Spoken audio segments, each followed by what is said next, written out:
इस चैप्टर के अंदर हम लोग नेक्स्ट टॉपिक डिस्कस करेंगे, a closer look Harappan towns in Gujarat. हम लोग अपना चैप्टर पढ़ रहे हैं, बेसिकली जो चैप्टर हमारा है हड़प्पा के बारे में है, मोहनजोदड़ो के बारे में है। अगला जो टॉपिक हमारा इस चैप्टर में है वो है a closer look Harappan towns in Gujarat, यानी कि हम लोग ये बात करने वाले हैं गुजरात के अंदर, और गुजरात में भी हड़प्पन टाउन्स का कुछ हिस्सा देखने को मिला है। मतलब ये हो गया कि जो हम लोग पढ़ते आ रहे हैं हड़प्पा के बारे में, मोहनजोदड़ो के बारे में, ये सब क्या है, पुराना शहर है बेसिकली। तो इन शहर का जो कुछ हिस्सा है, हालांकि याद रखिएगा हड़प्पा अभी भी हमारा कहाँ पे पड़ता है, पाकिस्तान में, लेकिन कुछ हिस्सा जो है उसका गुजरात में भी देखने को मिलता है, क्योंकि हड़प्पा छोटा मोटा जगह नहीं था, बहुत बड़ा जगह था। उसका कुछ हिस्सा यानी कि कुछ उसका रिमेनिंग पार्ट जो है वो गुजरात में भी देखने को मिलता है। तो इस टॉपिक को हम लोग अपने समझने के लिए दो हिस्से में बांट लेंगे। पहला हम लोग पढ़ेंगे धोलावीरा, और उसके बाद फिर पढ़ेंगे हम लोग लोथल के बारे में। दो चीज़ के बारे में हम लोग इसमें डिस्कस करेंगे। देखा, हाँ बोलो। हाँ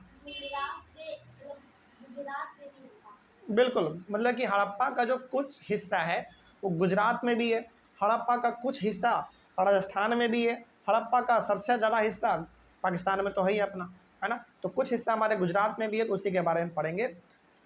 धोलावीरा के बारे में पढ़ेंगे। Basically the city of Dholavira was located on Khadir Bet in the Rann of Kutch where there was fresh water and fertile soil.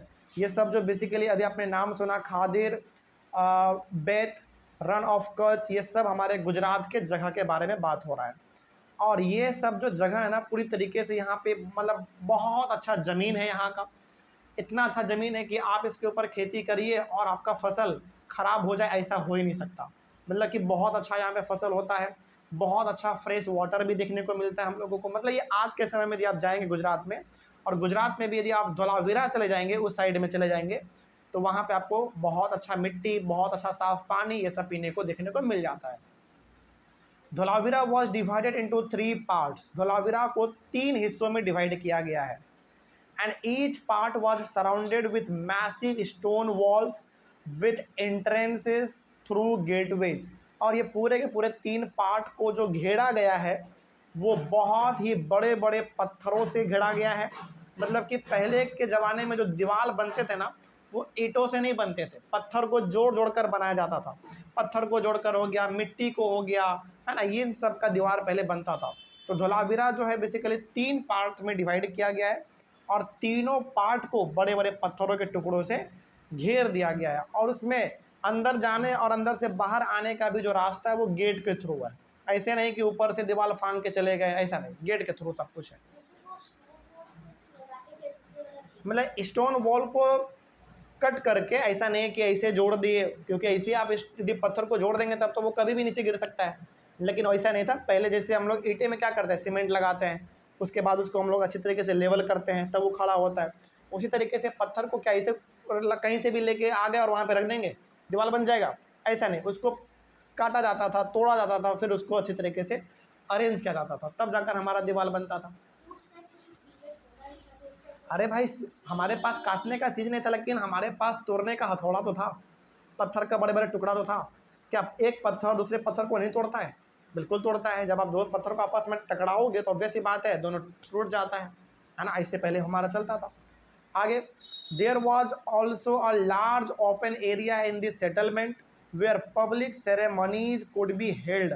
और ये जो बेसिकली बड़े बड़े एरिया हुआ करते थे, इसके बीच में बहुत ही बड़ा खाली जगह हुआ करता था, ताकि इसमें लोग आ सके और कुछ भी अपना फंक्शन कर सके। जैसे शादी ब्याह हो गया, या फिर किसी को बर्थडे मनाना है, या फिर कोई और पर्व त्यौहार मनाना है, तो ये सब बेसिकली इस खाली वाले एरिया में आते थे लोग, और उस समय पे अपना पर्व त्यौहार, बर्थडे, शादी ब्याह जो होता था ये लोग अपना मनाते थे बेसिकली। ठीक है, आगे, large letters of the Harappan script that were carved out of white stone.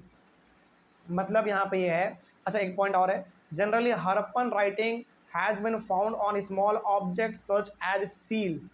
मतलब हड़प्पा मतलब गुजरात में भी ऐसे बहुत सारे अंश पाए गए हैं जहाँ पे पत्थरों के ऊपर कुछ लिखा हुआ है। मतलब आप आज भी कुछ ऐसे ऐसे जगहों पर जाएंगे जो कि बहुत पुराना जगह है, वहाँ के दीवारों पे आपको आज भी कुछ अजीब ही भाषा में लिखा हुआ दिख जाता है। और वो भाषा इतना खतरनाक होता है कि हम लोग आज उसको पढ़ ही नहीं पाएंगे, समझ ही नहीं पाएंगे। आज हम लोग कौन सा भाषा पढ़ सकते हैं, समझ सकते हैं? हिंदी, इंग्लिश, संस्कृत, गुजराती, मराठी, ये सब ऐसा भाषा है जो कि हम लोग आज समझ सकते हैं, पढ़ सकते हैं। लेकिन कुछ ऐसे भाषा उस पर लिखे हुए हैं जो कि बहुत पुराना भाषा है, आज वो कोई जानता नहीं है। तो बेसिकली जो आप धोलावीरा के जगह पे जाएंगे तो वहाँ पे जो पहाड़, चट्टान, दीवार ये सब दिखते हैं, उसके ऊपर लेटर लिखे हुए हैं, मतलब पत्र लिखा हुआ है, कहानी, कविता, पिक्चर, ये सब बनाया हुआ आपको दीवारों में दिख जाता है, ठीक है ना। यानी कि बेसिकली मोहर के ऊपर भी दिख जाता है। ये सब धोलावीरा का कहानी है। अगला हमारा है लोथल। लोथल के बारे में भी देखा जाए, the city of Lothal lies beside a tributary of the Sabarmati in Gujarat, close of the gulf of Khambhat. Sabarmati आप जानते होंगे क्या होता है, क्या है? साबरमती एक जगह है जहाँ पे गांधी जी का आश्रम हुआ करता था, ठीक ना। मतलब कि सिंपल सा ये कि साबरमती के बगल में ही हमारा पड़ता है लोथल शहर, गुजरात का ये बात हो रहा है बेसिकली। साबरमती के बगल में हमारा पड़ता है लोथल शहर, और ये थोड़ा सा क्लोज है गल्फ ऑफ खम्बत, यानी कि गल्फ ऑफ खम्बत भी हमारा प्रकार का जगह ही है गुजरात के अंदर। It was situated near areas where raw material such as semi precious stones were easily available. मतलब कि जो लोथल का आसपास का इलाका है, इसमें यदि आप ध्यान से देखेंगे ना तो बहुत ही महंगे महंगे पत्थर आपको यहाँ पे मिल जाते हैं। और चूँकि गुजरात जो है ना वो समुद्र के किनारे बसा हुआ हमारा जगह है, मतलब कि गुजरात हमारा एक ऐसा स्टेट है जो कि समुद्र के बगल में बसा हुआ है। तो समुद्र के बगल में है तो वहाँ पे अच्छे अच्छे पत्थर आपको देखने को मिलते हैं, समुद्र वाला पत्थर। और वहाँ पे मतलब पत्थर आम बात है, उतना कोई खास बात नहीं है कि पत्थर को आप देखें, बहुत आम बात है, पत्थर आसानी से वहाँ पे मिल जाता है। This was an important centre for making objects out of stone, shell and metal. यानी कि लोथल में चूँकि महंगे महंगे पत्थरों का कोई कमी नहीं है, अलग अलग प्रकार का पत्थर वहाँ पे देखने को मिलता है। तो एक से एक अलग अलग प्रकार का आप वहाँ पे ऑब्जेक्ट बनाते हैं, यानी कि अलग अलग प्रकार की चीज़ें बना लेते हैं पत्थर से ही, क्योंकि पत्थरों का वहाँ कोई समस्या नहीं है, बहुत सारा पत्थर है, तो पत्थरों से ही आप अलग अलग प्रकार के ऑब्जेक्ट बना लेते हैं वहाँ पे। There was also a store house in this city, many seals and sealings. Sealings का मतलब होता है the impression of seal on clay were found in the store house. यानी कि लोथल में एक स्टोर हाउस भी है, उस स्टोर हाउस में वो सारे के सारे डिजाइन इकट्ठा किए गए हैं जो कि पत्थरों के ऊपर बना हुआ, मोहर के ऊपर बना हुआ पाया गया है। वो स्टोर हाउस आपको आज भी लोथल में देखने को मिल जाता है। एक तरीके से आज उसको 100 पीस के तौर पे देख रखा गया है ताकि लोग आ सके, उसको देख सके और जान सके कि पहले का इतिहास लोथल का कैसा था, ठीक ना। ये सब लोथल के बारे में ही बात कहा जा रहा है। आगे, also a workshop was found here for making beads, मतलब pieces of stones, tools for bead making and finish beads have all been found here. मतलब यहाँ पे ना अलग अलग प्रकार के वर्कशॉप भी आपको देखने को मिलते हैं, मतलब कि अलग अलग प्रकार के ऐसे जगह भी आपको देखने को मिलते हैं वहाँ पे जहाँ पे महंगे से महंगे पत्थरों का सामान बनाया जाता है। अंगूठी हो गया, थोड़ा बहुत गले में पहनने वाला सामान हो गया जिसको हम लोग नेकलेस बोलते हैं, यानी कि महंगे महंगे ज्वेलरी भी यहाँ पे महंगे महंगे पत्थर से बनाए जाते हैं। ये सब आपको यहाँ पे देखने को मिल जाता है। और जब भी आप कभी लोथल घूमने के लिए जाएंगे, यानी कि गुजरात वाले जगह पे घूमने जाएंगे और ख़ास करके लोथल जाएंगे, तो यहाँ आपको मन लग जाएगा। मन इसलिए लग जाएगा क्योंकि यहाँ पे एकदम रंग बिरंगा आपको पत्थर देखने को मिलेगा, रंग बिरंगे पत्थर का डिज़ाइन देखने को मिलेगा। इतना चमकदार पत्थर रहेगा कि आपको मन करेगा कि इसको खरीद कर घर लेके चले जाएं। बहुत अच्छे अच्छे पत्थर के अंगूठी हो गया, नेकलेस हो गया, ये सब आपको वहाँ पे देखने को मिल जाता है। तो ये हो गया हमारा लोथल के बारे में। अगला हमारा पॉइंट है, पॉइंट नहीं है बेसिकली, अगला हमारा टॉपिक ही है the mystery of the end. यानी कि अब सवाल है यहाँ पे ये है कि सर हड़प्पा हो गया, मोहनजोदड़ो हो गया, ये सब तो इम्पोर्टेंट सिटी हुआ करते थे बहुत समय पहले, तो ये सब गायब क्यों हो गया, ख़त्म क्यों हो गया? मतलब कि आज भी हमारे सामने वो होना चाहिए था, बिल्डिंग में अच्छे अच्छे होने चाहिए थे जो पहले हड़प्पा में थे, मोहनजोदड़ो में जो अच्छे अच्छे बिल्डिंग थे वो सब हमारे पास आज क्यों नहीं है? आखिर ऐसा क्या हुआ कि पूरा का पूरा हड़प्पा ही ज़मीन के नीचे दफन हो गया? और ऐसा क्या हुआ कि ज़मीन दफन होने के बाद हम लोगों को खोजना पड़ा? इन्हीं के बारे में हम लोग यहाँ पे बात करेंगे। तो टॉपिक का नाम है the mystery of the end. मतलब कि ये जो मिस्ट्री का मतलब अजूबा, बहुत ही खतरनाक चीज़, खतरनाक मतलब अच्छे सेंस में, बुरा के सेंस में नहीं, मोहनजोदड़ो हो गया, हड़प्पा हो गया, ये सब क्या है, एक महान चीज़ ही तो है। क्योंकि इतने पुराने शहर को पता करना, इसके बारे में पढ़ना अपने आप में एक बड़ा अजूबा चीज़ है। ये ख़त्म कैसे हुआ, मोहनजोदड़ो ख़त्म कैसे हुआ, ज़मीन के नीचे दफन कैसे हो गया, इन्हीं के बारे में हम लोग इसमें डिस्कस करेंगे। Around 3900 years ago people stopped living in many of the cities. समझिएगा ध्यान से, आज से 3900 साल पहले का बात हो रहा है। इस समय लोगों ने शहरों में रहना बंद कर दिया, यानी कि लोग अब शहरों में रहना नहीं चाहते थे। अब सवाल है कि सर शहर में क्यों नहीं रहना चाहते थे? ऐसा थोड़ी है कि शहर में कुछ खराबी हो गया होगा, रीजन समझते हैं क्या है। खैर आगे देखो, writing seals and weights were no longer used. मतलब कि अब यहाँ पे लोग भी नहीं रह रहे थे, लोगों को अब शहर में रहना उतना पसंद नहीं आ रहा था। लोग लिखना भी अब कम कर रहे थे, यानी कि लोग दीवारों के ऊपर चित्रकारी नहीं करते थे, अब मोहर के ऊपर पिक्चर नहीं बनाते थे, डिजाइन नहीं बनाते थे, कुछ भी अब लोग यहाँ पर उतना ज़्यादा काम करना नहीं पसंद करते थे। Raw materials brought from long distances become rare. जो लॉन्ग डिस्टेंस यानी कि बहुत दूर दूर तक जो लोग जाते थे रॉ मटेरियल को इकट्ठा करने के लिए, वो अब नहीं जाते थे basically. In Mohenjodaro garbage piled up on the streets, the drainage system broke down. देखो मोहनजोदड़ो में क्या हुआ, ये सब खत्म क्यों हो गया, मोहनजोदड़ो हड़प्पा इन्हीं के बारे में बता रहे हैं। हड़प्पा हो गया या फिर मोहनजोदड़ो हो गया, इन सब जगहों पे भारी मात्रा में कचरा इकट्ठा होने लगा, और कचरा इतना भयंकर लेवल पे इकट्ठा हुआ कि नाला जाम हो गया, पूरा नाला जाम हो गया, हर जगह पे बदबू महकने लगा। तो लोगों को शहर सब क्या होने लगा, नफरत होने लगा धीरे धीरे। मतलब आप ऐसे इमेजिन करो, हम लोग पटना में रहते हैं और आपके गली मोहल्ले में भी एकदम कचरा पूरा आपको घुटना भर दिखने को मिल जाए डेली, और बहुत गंदा बदबू मारे, तो क्या आप अपने मोहल्ले में रहना पसंद करोगे? आप क्या करोगे, आप सोचोगे कि यार ये बड़ा जगह बदबू मारता है, जगह को चेंज कर दो। वही चीज़ यहाँ पे होने लगा मोहनजोदड़ो में। लोग लापरवाह हो गए, जहाँ मन तहाँ कहाँ एकदम जहाँ मन तहाँ कचरा फेंके जा रहे हैं, नाला जाम हो जा रहा है, कोई इस पर ध्यान नहीं दे रहा है। तो इस तरीके से समस्या बुरा होते होते एक ऐसा समय आया कि पूरी तरीके से लोगों ने मोहनजोदड़ो को ही छोड़ दिया, और मोहनजोदड़ो ऐसे बर्बाद होते होते एक समय पे पूरी तरीके से बर्बाद हो गया, और वो ज़मीन के नीचे में दफन हो गया। लंबे समय लगा इसको रिसर्च होने में। New cities emerged about 1400 years later. यानी कि देखो हमारा जो शहर ये सब था बर्बाद होना कब चालू हुआ, 3900 साल पहले। लेकिन 1000 2000 साल बर्बाद रहा, पूरी तरीके से बर्बाद रहा, उस पर कोई शहर नहीं बना। लेकिन दूसरा जो नया शहर है वो बनना चालू कब हुआ, 1400 साल बाद चालू हुआ। मतलब कि दोबारा उसी जगह पे शहर हमारा बनना चालू हुआ, वो भी 1400 साल बाद। Buildings came up above the original sites, but they were very different from the ones that were found in the Indus Valley sites।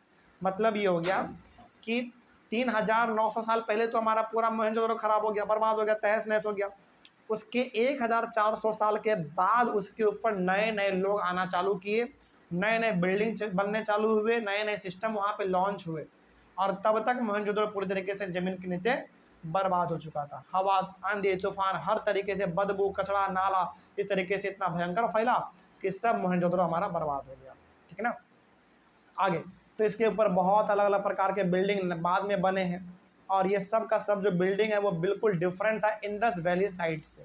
Indus valley sites का मतलब होगा कि जो हमारे इंडिया में इंडस नदी बहती है पंजाब के बगल में, जो कि पाकिस्तान की तरफ भी जाती है, उसके आसपास भी लोग बसते थे। वहाँ पे जो बिल्डिंग था उससे बहुत ही डिफरेंट बिल्डिंग हमारे अब बन रहे थे मोहनजोदड़ो में। ठीक है ना। यानी कि मोहनजोदड़ो में जो बेसिकली हमारा पुराना बिल्डिंग था वो सब तहस नहस हो गया, 1400 साल के बाद उसमें नए बिल्डिंग बनना चालू हुए। कौन चालू किया होगा बनाना, लोगों ने चालू किया होगा, एलियन थोड़ी आया होगा बनाने के लिए, आम आदमी था। ठीक है। आगे अब जरा समझो कि रीजन क्या था, reasons of end the civilisation. यानी कि मोहनजोदड़ो में लोगों ने रहना बंद क्यों किया, हड़प्पा में लोगों ने रहना बंद क्यों किया, इसके बारे में समझो, और इसके पीछे का रीजन क्या था वो भी समझो। Scholar suggest that the reverse dried up. अब देखो आपके मन में सवाल आना चाहिए था कि सर मोहनजोदड़ो इतना अच्छा शहर था, हड़प्पा भी हमारा इतना अच्छा शहर था, मतलब पूरी दुनिया में इसका चर्चा होता था, लेकिन ऐसा मोहनजोदड़ो या फिर हड़प्पा में ऐसा क्या हुआ कि लोग यहाँ पे रहना बंद कर दिया, और हड़प्पा मोहनजोदड़ो पूरी तरीके से बर्बाद हो गया, तहस नहस हो गया। और आज हम लोग उसके बारे में कैसे जानते हैं, खोजबीन करते हैं, ज़मीन को खोद देते हैं, तब पता चलता है उसके बारे में कि अच्छा नीचे हमारा एक दुनिया भी अलग है जो कि दब गया है। उसका नाम क्या है? मोहनजोदड़ो है, हड़प्पा है ना। तो आखिर ऐसा क्या कारण था कि ये सब शहर हमारा बर्बाद हो गया? पहला कारण तो यही था कि इन सब के आजू बाजू जो नदी था वो क्या हो गया? सूख गया। तो क्या और हमने आपको पहले ही बताया है कि पहले जो भी शहर या फिर गांव बसते थे वो नदी के बगल में ही बसते थे, क्योंकि पानी का समस्या उसको ना हो सके, है ना।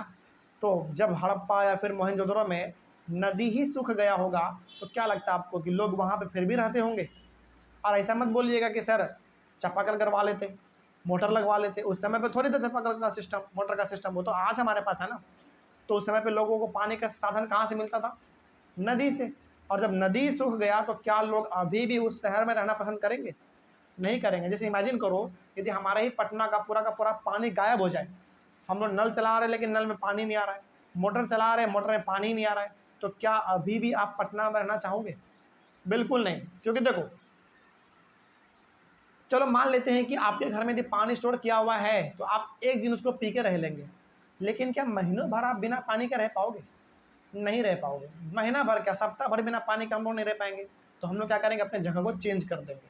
और जब हम लोग अपने पटना को छोड़ देंगे और 1000 साल 2000 साल के बाद अपना पटना आएंगे, तो क्या आपको लगता है कि पटना जैसा का तैसा ही रहेगा या पटना बर्बाद हो चुका होगा? बर्बाद हो चुका होगा। आप इसको ऐसे समझो ना, जब आप अपने घर में ताला मार के 1 महीने के लिए कहीं जाते हैं तो आपके घर में कितना धूल जम जाता है, मकड़ी का जाली कितना फैल जाता है ना। बिल्डिंग का रंग उड़ जाता है, पूरा पेंट पहुँचाना रहे हम लोग अपने बिल्डिंग को पेंट पहुँचाना यदि 1 साल 2 साल ना करें, तो उस पर ध्यान ना दे, देखते हैं उसमें पपड़ी उखड़ने लगता है। तो जब आप उसको हज़ारों साल छोड़ देंगे तो सोचो हमारा बिल्डिंग तो अपने आप गिर जाएगा नीचे। एक बिल्डिंग का जो मैक्सिमम लाइफ होता है वो कितना होता है? 100 साल मैक्सिमम, और जाओ तो 150 साल। 150 साल तो बहुत ज़्यादा हो गया। 150 साल में तो बिल्डिंग अपने आप गिर जाएगा, है ना। तो अब जरा सोचो, 1000 साल यदि आप मोहनजोदड़ो को ऐसे छोड़ दिए होंगे तो क्या मोहनजोदड़ो पूरी तरीके से बर्बाद नहीं हो गया होगा? बिल्कुल हो गया होगा। तो जिस मोहनजोदड़ो में नदी बहता था, लोग हरे भरे, लोग जीवन मतलब कि हरा भरा हरियाली रहता था, लोग एकदम खुशहाली का जीवन जीते थे, अब वहाँ पे सब कुछ क्या हो चुका है? बंजर हो चुका है। कुछ नहीं है वहाँ पे, ना हरा भरा पेड़ है, ना नदी है, ना जानवर है, कोई नहीं है। सब अपना मोहनजोदड़ो को छोड़ के चला गया है। और जब 1000 साल के बाद 1500 के साल के बाद आप उसको देखने आएंगे तो क्या लगता है आपको कि मोहनजोदड़ो वैसा ही रहेगा? बदल गया होगा हमारा बेसिकली। तो मोहनजोदड़ो पूरी तरीके से बदल गया था। पहला कारण क्या समझा आपने सिविलाइजेशन खत्म होने का? मतलब कि मोहनजोदड़ो या फिर हड़प्पा को खत्म होने का? नदी का सूखना, पहला कारण। दूसरा कारण क्या है? देखो, others suggest that there was deforestation. दूसरा कारण यहाँ पे ये है कि डिफॉरेस्टेशन किया गया, यानी कि यहाँ के सारे पेड़ पौधे क्या हो गए? मर गए। डिफॉरेस्टेशन का मतलब होता है बड़े लेवल पे पेड़ पौधों को काट लेना। तो यहाँ के सारे पेड़ पौधों को या तो काट लिया गया होगा या फिर छोड़ देने की वजह से अपने आप सारे पेड़ पौधे मर गए होंगे। जैसे आप यदि पेड़ पौधा अपने घर में लगाओ, आप उसका यदि देखभाल नहीं करोगे ना, वो अपने आप मर जाएगा। लेकिन जब उसका देखभाल करोगे तो वो हम ऑटोमेटिक बहुत लंबे समय तक रहेगा। तो दूसरा कारण, हमारे जो ज्ञानी लोग हैं यानी कि जो हमारे बड़े बुजुर्ग लोग हैं, वो क्या बताते हैं? दूसरा कारण ये बताते हैं कि मोहनजोदड़ो बर्बाद इसलिए हुआ क्योंकि वहाँ के सारे पेड़ पौधे खत्म हो चुके थे। और आपको क्या लगता है कि पेड़ पौधे जहाँ पर नहीं होंगे तो क्या वहाँ पर जानवर जिंदा रह पाएगा? नहीं रह पाएगा। तो वहाँ पे धीरे धीरे क्या हो रहा है? धीरे धीरे सारा कुछ खत्म हो रहा है। पहले पानी खत्म हुआ, फिर पेड़ पौधा खत्म हुआ, अगला क्या खत्म होता है? देखो, this could happen because fuel was required for baking bricks and for smelting copper ores. अब सवाल है कि सर पेड़ पौधा ये लोग इतना बड़े लेवल पे क्यों काटते थे और इतने भयंकर लेवल पे काटा कि पूरा पेड़ पौधा ही खत्म हो गया? इसलिए पेड़ पौधा काटते थे ताकि ईंटे को क्या किया सके? ईंटे को पकाया जा सके। और आपने पढ़ा है पिछले कुछ क्लासों में कि मोहनजोदड़ो में जो ईंटा मिलता था वो ईंटा कैसा होता था? बहुत ही हाई क्वालिटी का ईंटा मिलता था। और वो ईंटा कैसा होता था? पका हुआ ईंटा, मतलब कि बहुत ही लाल लाल ईंटा। और लाल ईंटे को आप पकाओगे तो क्या इस्तेमाल करोगे बताओ? लकड़ी इस्तेमाल करोगे। हालांकि आज हम लोग कोयला इस्तेमाल करते हैं उसको पकाने के लिए, लेकिन उस समय पे हमारे पास कोयला नहीं था तो हम लोग लकड़ी इस्तेमाल करते थे। तो लकड़ी काटा गया, जंगलों को काटा गया ताकि कोयले मतलब कि ताकि मिट्टी को सॉरी ईंटे को पकाया जा सके और घर ये सब बनाया जा सके। तो दूसरा कारण क्या था? पहला कारण नदी का सूखना, दूसरा कारण पेड़ का कटना। और पेड़ क्यों काटा गया? ताकि ईंटा को पकाया जा सके और उससे घर बनाया जा सके, ठीक ना। आगे, grazing by large numbers of cattle, sheep and God may have destroyed the green cover. और जहाँ जहाँ हरा भरा घास था उन सारे घास को खत्म कर दिया गया चर के। कौन चर के खत्म किया? गाय, बैल, भैंस, बकरी, इन सभी ने सारे घास को ख़त्म कर दिया और एक समय पे इतना ख़त्म किया कि पूरी तरीके से घास ख़त्म और केवल क्या दिख रहा है, मिट्टी दिख रहा है। तो क्या उस मिट्टी पे जानवर जिंदा रहेंगे? घास चाहिए उसको। तो तीसरा कारण हमारा ये हो गया। आगे चौथा कारण क्या है, in some areas there where flood, बहुत सारे जगह तो ऐसे थे जहाँ पे बाढ़ आने के वजह से पूरा का पूरा मोहनजोदड़ो तहस नहस हो गया। आपको एक मूवी एग्जांपल आपको हम दिखाते हैं। मूवी का नाम ही है मोहनजोदड़ो, आपने देखा है? उसमें ऋतिक रोशन है, ऋतिक रोशन है उस मूवी में और मूवी का नाम ही है मोहनजोदड़ो। उस मूवी में पूरी तरीके से दिखाया गया है कि मोहनजोदड़ो बर्बाद कैसे होता है। मोहनजोदड़ो को बर्बाद करने के पीछे 3 कारण मेन है। पहला कारण नदी का सूखना, यानी कि नदी का किसी किसी जगह पे सूख जाना। दूसरा कारण है जंगलों का कटना और तीसरा कारण है किसी किसी जगह पर नदी का इतना ज़्यादा पानी बढ़ जाना कि बाढ़ आया और पूरा का पूरा शहर ही बर्बाद हो गया हमारा। तो ये 3 मेन ऐसे कारण हैं जिसके वजह से हमारा मोहनजोदड़ो क्या हो गया, पूरी तरीके से बर्बाद हो गया और लंबे समय तक वो बर्बाद ही रहा। बहुत सालों के बाद उस पर घर परिवार दोबारा ये सब बनना चालू हुआ। और भी बर्बाद होने के कितने साल बाद चालू हुआ? 1400 साल के बाद उसके ऊपर बनना चालू हुआ। क्योंकि देखो 1400 साल तक यदि आप किसी जगह को खाली छोड़ दोगे ना तो ज़मीन पूरी तरीके से बर्बाद हो जाता है, एकदम पूरा बंजर की तरह बन जाएगा। उसके ऊपर आप यदि घर बनाना फिर स्टार्ट करेंगे तो फिर आपका आराम से बन जाएगा, है ना। लेकिन उसके पहले क्या था मोहनजोदड़ो? एक बहुत ही अच्छा खासा शहर था, पूरा का पूरा शहर था, जो कि आज कहाँ पड़ता है बताओ? पाकिस्तान में पड़ता है ये हमारा, ठीक है ना। कभी आपको मौका मिले फ्यूचर में पाकिस्तान जाने का तो पाकिस्तान में इस इलाका में आप जरूर जाइएगा, हड़प्पा वाला इलाका, मोहनजोदड़ो वाला इलाका आप जरूर जाइएगा, ताकि आपको वहाँ पे पता चले कि हमारा शहर पहले था कैसा। क्यों? हालांकि पूरा बिल्डिंग तो आपको एकदम साफ अच्छा नहीं दिखेगा क्योंकि सब कुछ तहस नहस हो गया है। क्या दिखेगा फिर? उसका टूटा फूटा हिस्सा दिखेगा, आपको लगेगा कि हाँ यही हमारा जगह था। तो कभी आपको मौका मिले पाकिस्तान जाने का, लोग जाते भी हैं पाकिस्तान, वीज़ा लेकर, पासपोर्ट लेकर जाते हैं, घूमने फिरने के लिए जाते हैं। तो आपको कभी मौका मिले तो आप जाइएगा और इस चीज़ को देखिएगा। यहीं पे हमारा चैप्टर खत्म होता है, लेकिन चैप्टर खत्म होने के बाद हमारा कुछ इंपॉर्टेंट टर्म है, इंपॉर्टेंट टर्म नहीं बेसिकली इंपॉर्टेंट डेट है, उसको ज़रा देख लेते हैं।